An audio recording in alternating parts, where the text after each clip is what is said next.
Welcome to Life is Spiritual presents the Erica documentary, and this is part 4. My name is Bamboo, also known as Tim, and I'm here with my beautiful wife, Erica. Mon nom est Tim. Je suis ici avec ma femme, Erica, et nous disons merci à Dieu pour un nouveau jour et l'opportunité de continuer avec ce documentaire. Pour ceux qui ont été avec nous, nous avons déjà commencé depuis un moment. Nous avons eu la partie 1, la partie 2, la partie 3. Et maintenant, nous bénissons le Seigneur pour la 4e partie. Amen. Laissez-moi commencer par présenter mon épouse Erica. Bonjour, j'espère que vous allez bien. Je me présente, je suis Erica Mokisa Kimani, alias Mama Maïcha ou Mama Zion. Je suis tellement contente pour cette partie 4 de ma vie. C'est un documentaire, c'est une continuation de ce que je vous racontais. Je vous parlais de ce que j'ai traversé quand je travaillais pour le diable. Je le fais pour exposer l'ennemi parce que la Bible dit que mon peuple périt dû au manque de connaissances. Mais si tu sais qui est l'ennemi et tu sais les armes qu'il utilise, alors c'est plus facile pour toi de te défendre avec la compréhension et avec la connaissance. La même Bible nous dit, connaîtrons la vérité nous rendra libre. Donc, en écoutant les secrets de l'ennemi, certaines personnes obtiennent leur liberté. Amen. Voilà, je propose que nous puissions prier et nous allons continuer.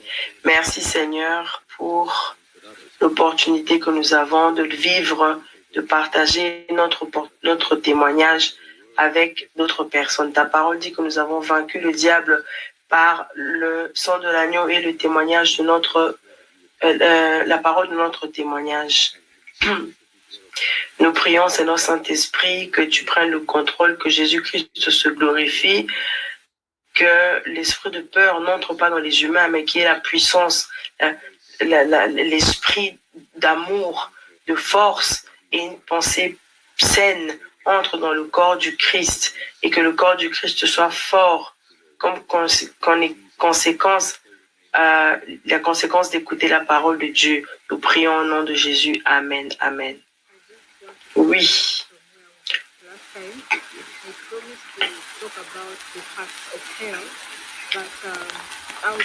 Alors,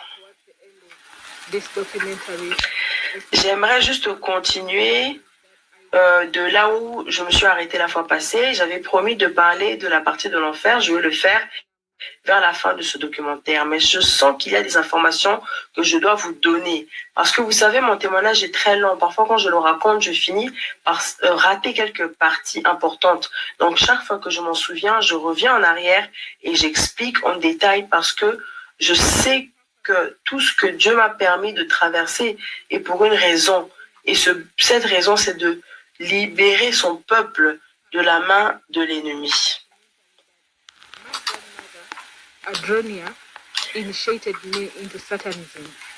Donc, je vous avais dit dans la partie 1 du documentaire que ma grand-mère, elle était mon menteur. C'est elle qui m'a apprise et m'a élevée pour servir le diable. Donc, quand j'ai rencontré l'ennemi, le Satan en face, j'avais déjà atteint un niveau élevé. C'était juste une procédure par laquelle je devais passer.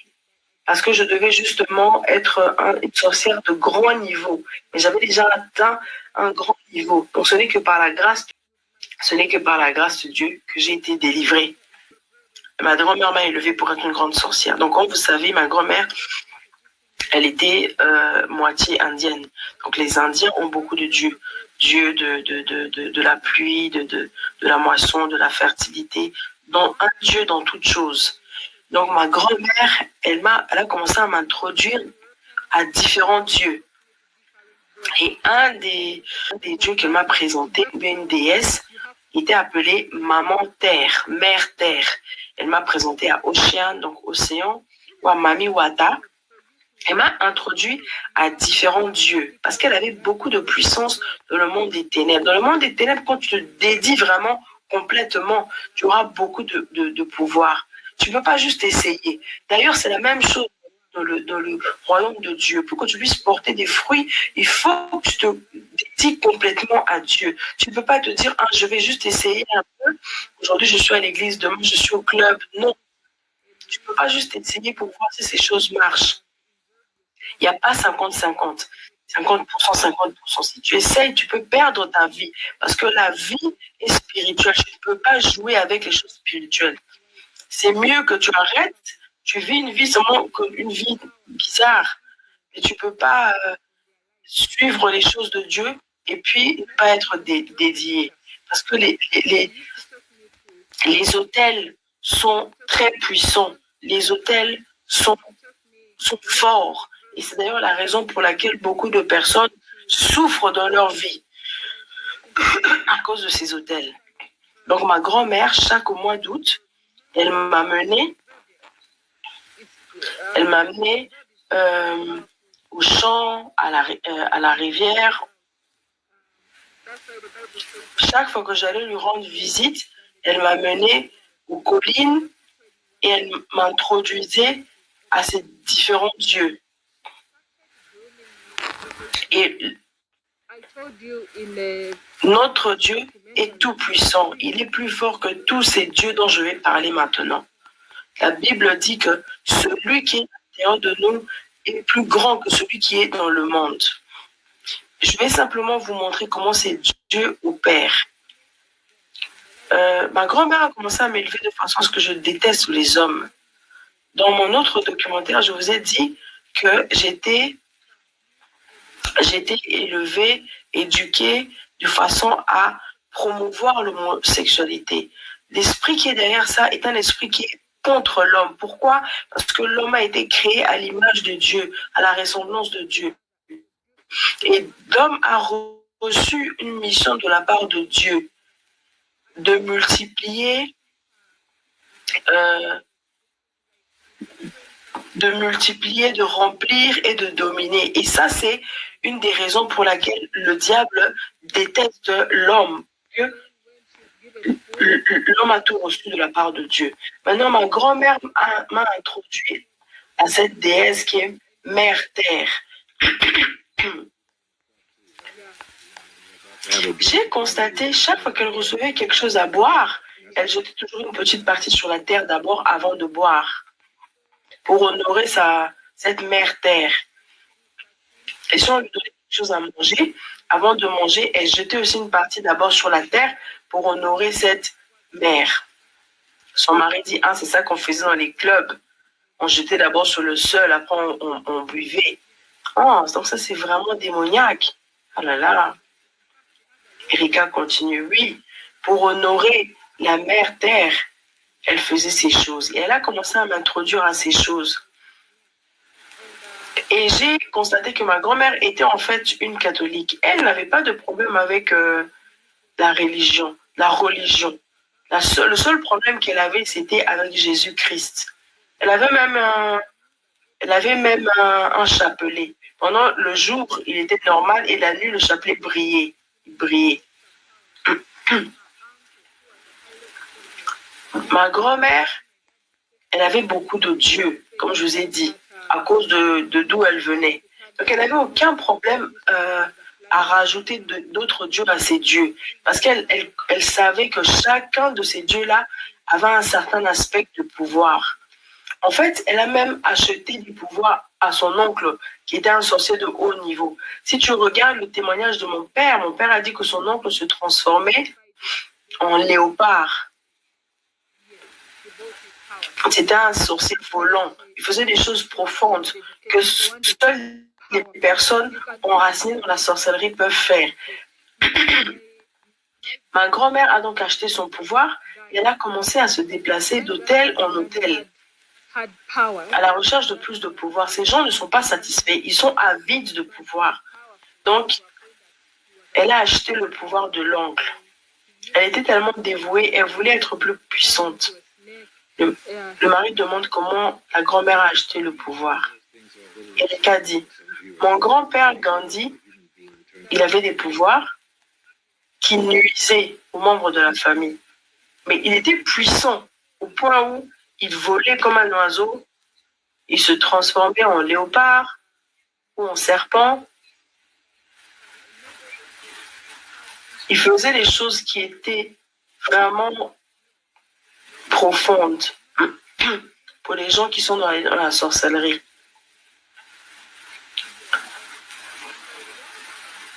Ce sont des gens devenus vraiment un avec cet esprit, avec ce Dieu qui peut faire ce genre de choses. Et ce Dieu leur permet de se transformer en ce qu'ils veulent.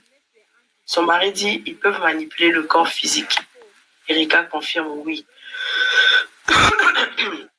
Alors, ce qu'il y a eu, c'est que mon grand-père Gandhi voulait mourir avec sa sorcellerie. Mais ma grand-mère, elle voulait se venger. En fait, si vous regardez un témoignage précédent, j'ai parlé de ma tante. Ma tante, donc la sœur de... Attendez. La sœur de ma grand-mère, donc ma tante, ma grande-tante, elle a vu quand certaines personnes de la famille étaient en train de donner la nourriture au serpent. Elle a dit, ah, mais j'ai vu que quelqu'un était en train de donner la nourriture au serpent. Et quand elle a exposé cette vérité, on l'a tué. Même moi, là, ce que je dis, je ne devrais même pas parler de ça. Mais à cause de la puissance de Jésus, je suis capable d'en parler. Voilà. Donc, ma tante a dit, ah, maman, quand nous étions là-bas chez ma tante, j'ai vu que ma tante est en train de nourrir les serpents. Et à cause de cette révélation qu'elle a faite, elle a été tuée. Donc, ma grand-mère, qui avait perdu sa sœur, elle a grandi avec de l'amertume.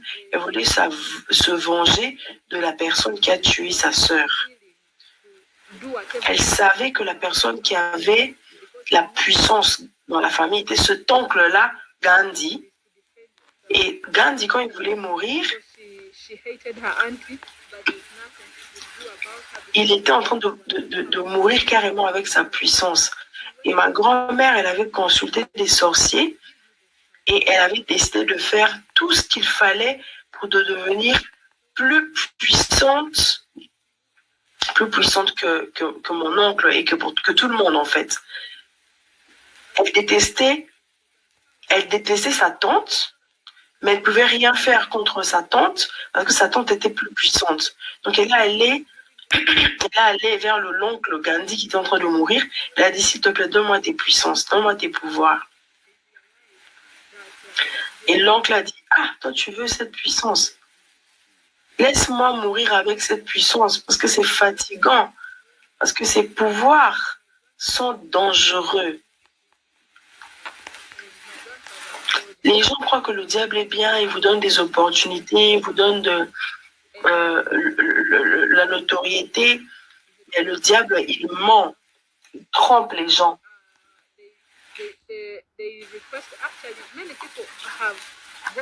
Alors, quand mon grand-père a refusé de donner à ma grand-mère le pouvoir, alors ma grand-mère a dit, peu importe le prix, je suis prête, même si c'est difficile, même si c'est dangereux, je veux avoir ce pouvoir. Beaucoup de personnes arrivent à ce point où ils n'ont plus de sentiments. Il y a des gens qui n'ont plus d'intégrité. Ils sont prêts à vendre leur âme. Et ils n'ont même plus ils ne valorisent pas la vie des autres personnes. Ils sont prêts à tout pour avoir le pouvoir. Alors, quand ma grand-mère a accepté, on lui a demandé de faire un paiement. Là-bas, les paiements étaient, par exemple, tu pouvais donner les animaux, tu pouvais donner toutes sortes de choses que tu avais. Et ma grand-mère avait des vaches. Elle a donné les vaches et de l'argent à mon oncle. Et mon oncle a transféré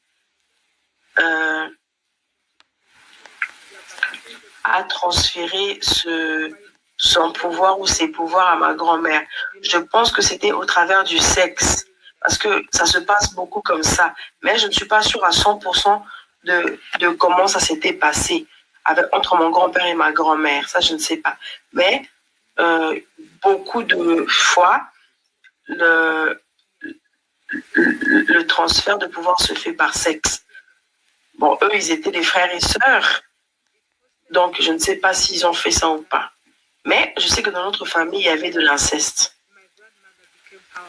Donc, ça veut dire que ta grand-mère, donc la sœur de ton...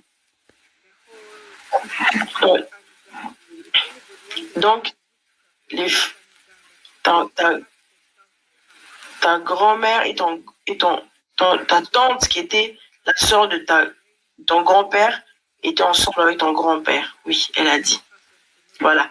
Erika maintenant dit, ma grand-mère est devenue très puissante et elle a commencé à contrôler tout ce qui était la partie ouest de l'Ouganda.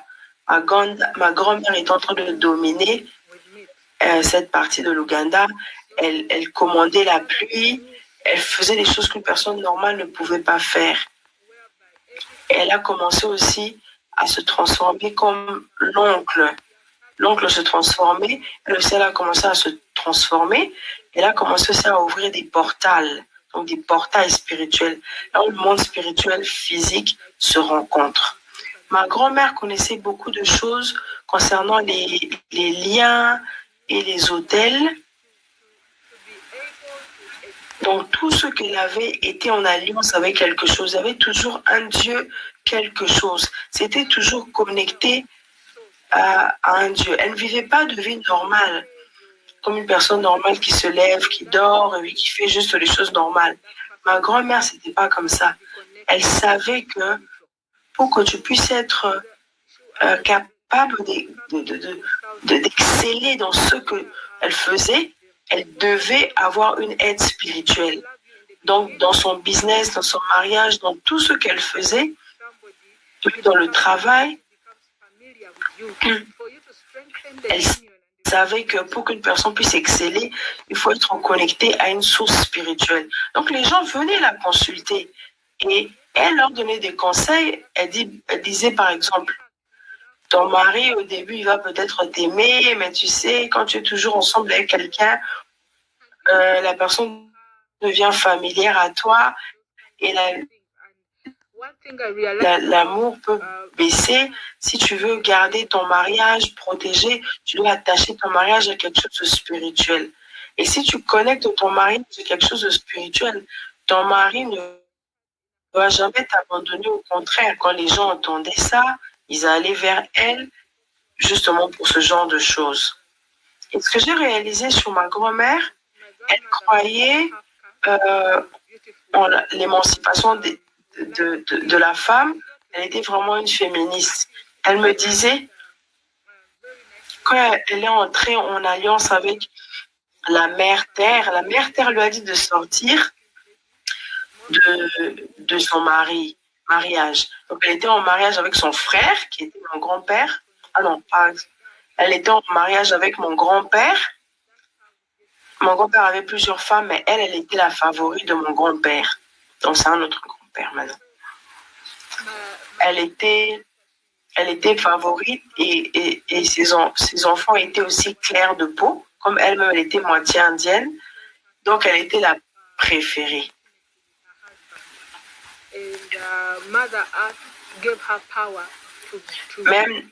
Même les gens de notre famille aujourd'hui, beaucoup sont sombres, mais mon père, par exemple, il est clair de peau à cause d'elle. Maintenant, son mariage préféré, son mariage où elle était la femme préférée, elle a laissé ce mariage parce que sa déesse, la mère Terre, lui a demandé d'arrêter d'être en intimité avec son mari. Donc, ma grand-mère a laissé son mari et elle a eu beaucoup plus de succès que son mari, qui était mon grand-père, parce qu'elle s'est attachée à Mère Terre. Maintenant, mon grand-père est devenu dépendante de ma grand-mère. Peu importe ce qu'il faisait, ça ne marchait pas. Mais maintenant, c'est ma grand-mère qui était devenue la personne qui gagnait le pain. Sa déesse Terre-Mère ou Mère-Terre lui a donné de l'influence. Normalement, c'est l'homme qui est la tête de la maison, du foyer. Mais cette déesse-là, Terre-Mère, venait pour désorganiser l'ordre de Dieu. Normalement, dans la famille, c'est le père qui est la tête. Mais à cause de cette chose, à cause de ce qui s'est passé, c'est maintenant ma grand-mère, c'était l'opposé maintenant. C'était maintenant l'opposé de l'ordre que Dieu avait mis en place. Donc c'est la femme qui était devenue la terre et l'homme était devenu comme un vagabond, comme si il faisait rien. Il était là en train de lire des journaux. Il était là comme un babysitter, sans travail. Mais la femme, elle criait sur l'homme. C'est elle qui apportait l'argent. C'est elle qui était en train de gérer. Et l'homme était même dans la cuisine, tandis que c'est la femme qui était en train de gérer, de dominer. Et ça, c'est vraiment quelque chose qui est typique pour les gens qui sont en alliance avec cette déesse terre-mère ou mère-terre. Voilà, mère-terre. Même les célébrités que vous allez voir, vous allez voir des photos d'un homme qui porte le sac de la femme, qui attache les chaussures de la femme. C'est pas mauvais. Mais quand ces personnes-là, ces célébrités-là font la photo et mettent sur Internet pour montrer que c'est elle qui domine, alors là, ça devient mauvais. C'est un message que ces gens passent, que ces célébrités passent. Ah, moi, j'avais vu une image d'une sorcière qui s'appelle, ça c'est la sorcière en question, elle s'appelle Abramovich. Elle a porté un homme comme un bébé. Donc, je me suis dit, mais qu'est-ce qu'elle est en train d'essayer de nous passer comme message? Et si tu ne connais pas, les plans de cette Mother Earth, de cette mère Terre, tu ne vas pas comprendre le message. Justement, cette déesse, c'est une déesse de fertilité, de la nature, c'est ce que les gens disent. Mais en réalité, cette déesse mère Terre, elle est contre la nature. Si tu vois ceux qui cuisinent, tous ceux qui font, ceux qui sont en train de planifier, c'est pour dépeupler. Ils veulent réduire le nombre de personnes qui sont en train de se multiplier sur la surface de la Terre. Pour eux, les animaux ont plus de valeur que les humains. Ils donnent la valeur. Exactement. Ils donnent la valeur aux choses qui ne sont pas de Dieu, qui sont dégradantes pour l'humanité. Par exemple, l'homosexualité. Ils vont donner des fonds, ils vont protéger l'homosexualité comme un bébé. Tout ce qui est contre l'humanité, ils vont booster, ils vont motiver ces choses. Et la majorité des personnes qui ont du succès, malheureusement, se sont pliées à cette terre-mère. Et ici, la Bible dit, c'est Marc 8, 36 qui dit, « À quoi sert-il à un homme de gagner le monde s'il perd son âme ?» Voilà. Maintenant, le Satan m'a amené sur les collines et sur les rivières pour sacrifier à cette déesse qui s'appelle Mère Terre. Il y a un verset de la Bible, Psaume 121, 1, 2. Je lève mes yeux vers les montagnes. D'où me viendra le salut? Le salut me vient de l'Éternel qui a créé le ciel et la terre.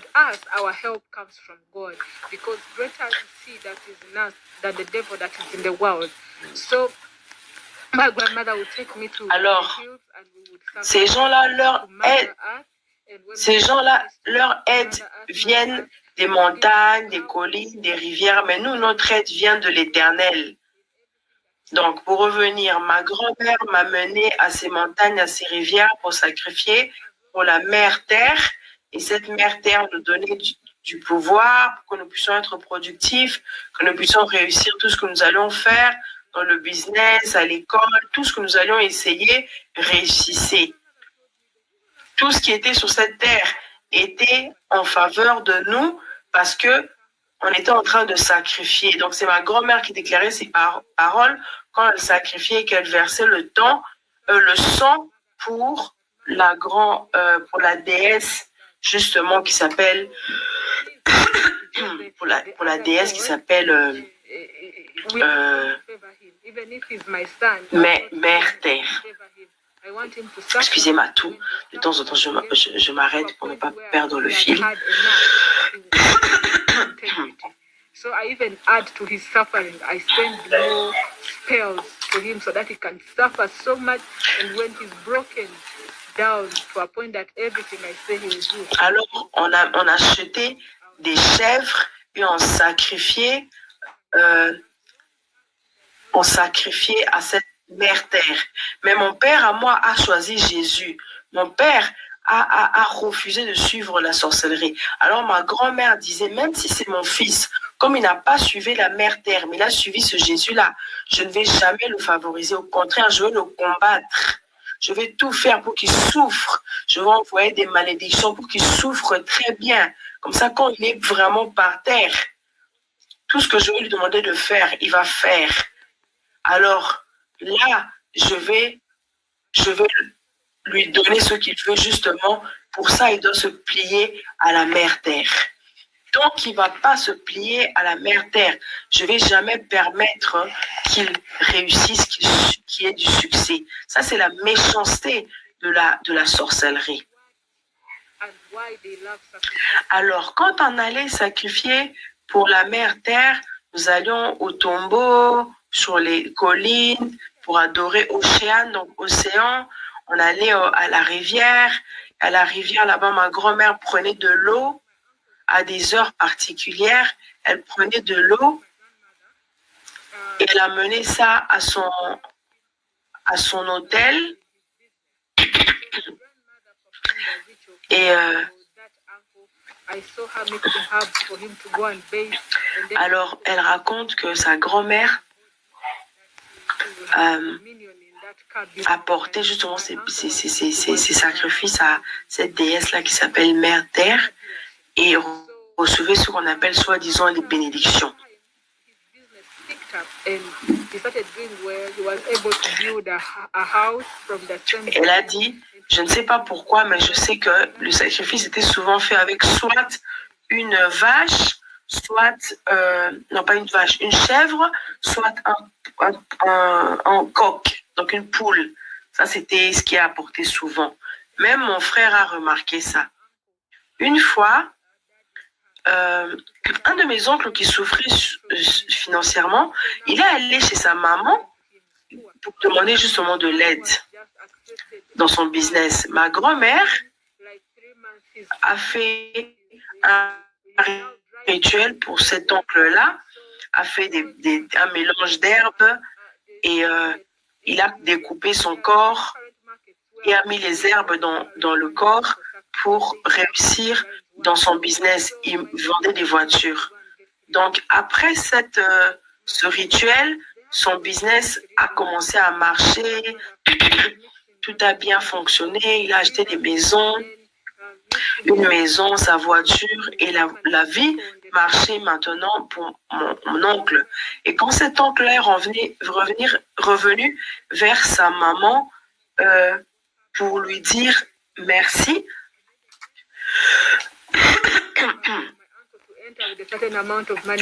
quand cet oncle-là est revenu vers ma grand-mère pour dire merci, ma grand-mère maintenant a commencé à parler fort pour que nous puissions comprendre que, a commencé à dire, vous voyez, c'est comme ça que ça fonctionne, pour que nous puissions comprendre que aussi notre père, lui aussi se pliait à ma grand-mère, il venait demander les soi-disant bénédictions de la déesse mère. Il allait réussir aussi comme l'autre de ses fils avait réussi.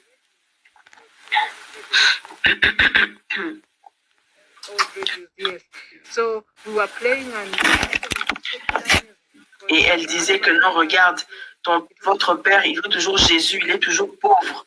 Mais regardez cet homme, il s'est plié à la mère terre. En 3 mois, il est bien, il a réussi. Alors elle a dit à mon oncle d'aller à un marché. Il y a différents marchés avec différents animaux parce que ces marchés-là savent aussi qu'est-ce que les féticheurs demandent comme animaux. Donc, elle a envoyé un marché particulier pour aller chercher justement quelque chose. Et cette chose-là, c'était un liquide qu'il allait jeter sur la voiture, asperger sur la voiture.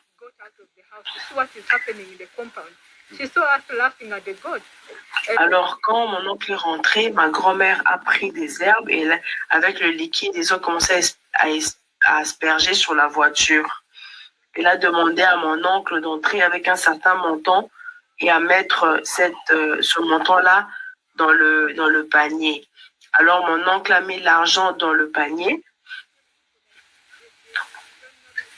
et notre grand-mère nous a dit de sortir parce que les adultes voulaient faire des choses d'adultes. Donc moi, mon frère et mes cousins sommes sortis de la maison. Et quand nous étions à l'extérieur, nous avons décidé de mettre la radio.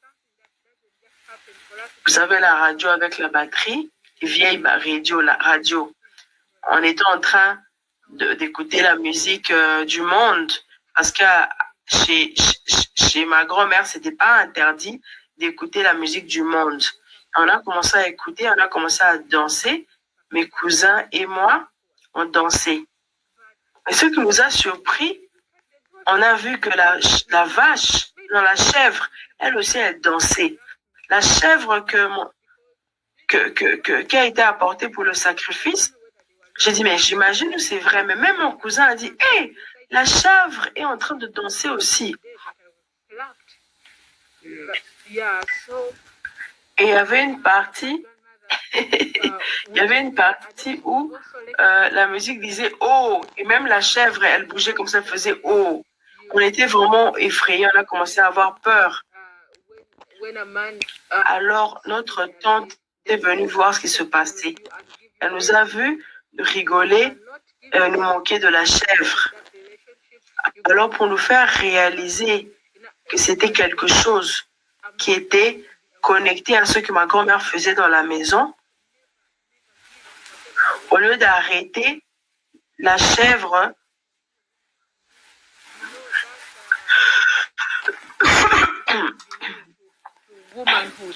alors au lieu de demander à leur chèvre de s'arrêter, ils ont commencé à nous engueuler, nous.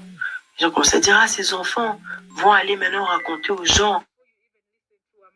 Les chèvres qui sont en train de danser, et ils nous ont engueulés, et ils nous ont punis.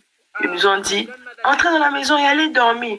Mais nous, on était des enfants, on était innocents, on était en train de rigoler. C'était rigolo pour nous de voir une chèvre qui dansait, qui suivait le rythme de la chanson. Pour nous, c'était quelque chose de spécial que nous n'avions jamais vu. Il demande, mais quel âge tu avais? Elle dit, j'avais à peu près 9 ans. Donc, on nous a forcés à dormir pendant la journée. Donc, on nous a punis, tandis que nous étions des innocents. Et quand nous sommes réveillés, ils avaient terminé leur sacrifice et mon oncle était en train de partir.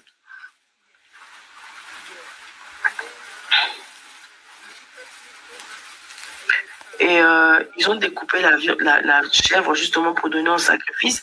Et nous, comme on avait vu que c'était en train de danser, la chèvre dansait, alors nous, en tant qu'enfants, on a dit, mais pourquoi vous avez tué cette chèvre? Peut-être qu'elle était humaine. Et ma tante m'a frappée. Parce que bon, quand même j'étais enfant, mais je savais qu'avec les sorciers, tout était possible. On ne savait pas si c'était vraiment des humains ou vraiment une chèvre. Alors ma grand-mère, quand elle me parlait, elle me disait que je devais détester les hommes, que je ne devais pas aimer les hommes. C'est comme ça qu'elle me parlait. Il ne faut pas reconnaître l'autorité d'un homme. Quand un homme te met dans sa vie, il doit prendre soin de toi. S'il ne peut pas te donner tout, alors tu sors de cette relation, tu vas chez un autre homme qui peut donner pour toi, qui peut prendre soin de moi. Toi, ne donne de prendre soin de toi. Toi, ne donne jamais, jamais rien à un homme. Au contraire, tu dois... qu'est-ce qu'elle a dit? Au contraire, tu dois pas aimer l'homme, pas supporter l'homme, mais tu dois être fidèle à la femme, être fidèle à tous, aux femmes et ne jamais se soumettre aux hommes. Il dit, même quand tu deviens rempli d'influence, quand tu as un mot à dire quelque part, tu dois toujours d'abord considérer la femme. Tu sais, l'homme veut dominer sur la femme. Donc, il faut jamais laisser l'homme dominer sur la femme. Au contraire, d'abord la femme et l'homme après. Si tu vois un homme qui est joli et que tu l'aimes bien, déteste-le. Si tu suis tes sentiments, tu commences à l'apprécier, à la fin, il va te dominer, il va t'écraser. Donc, toi, tu ne dois pas épouser quelqu'un que tu aimes, mais toi, tu dois épouser quelqu'un qui t'aime, toi. Parce que la personne qui t'aime va tout faire pour te garder. Mais toi, tu ne dois pas aimer la personne. Et si tu vois que cette personne qui t'aimait, qui faisait tout pour te garder, ne fait plus ce qu'elle faisait, alors, à la fin, tu peux partir, tu peux laisser le mariage. Alors, son mari dit donc, elle t'apprenait à être manipulatrice. Et Erika dit oui.